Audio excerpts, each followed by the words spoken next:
नमस्कार भावानो. सकाळी सकाळी उठलो आणि आंघोळ केली. आंघोळ केल्यानंतर असं फ्रेश वाटते. आज आपल्याला एका कामासाठी जायचं आहे भाई शेगावले. सकाळी सकाळी म्हटलं चला चहा वगैरे घेऊन घेऊ. चहा आणि एक बिस्किटचा पुडा खाल्ला आणि निघालो. आलो बस स्टँडवर. हे पहा, हे आहे आमच्या गावचं बस स्टँड. मग काय आपल्या ऑटोत बसलो आणि निघालो बा. आता निंबाफाटा येणारच आहे. निंबाफाटावर आलो, गाडी घेतली, शेगावात आलो.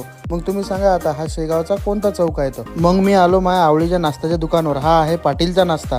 अटी नेहमीच गर्दी असते. मग मी गेलो झटे, आपल्याला काम आहे लगदातार मोबाईल शॉप आहे, हा आपल्या मित्राचा आहे. मग मी अटे आलो होतो मोबाईल घ्यायला. मग मोबाईल घेतला आणि आलो बस स्टँडवर आलो तर गाड्या काही लागेल नव्हत्या. आपली गाडी लागायला टाइम होता. मग आपली गाडी आली आणि बसलो बापा गाडीत. तर मी पहिल्या सीटवर बसलो. चालू झाली गाडी आणि आलो बापा मी घरी. पहा आता गावात पोहोचलो. आता चाललो मी घरी.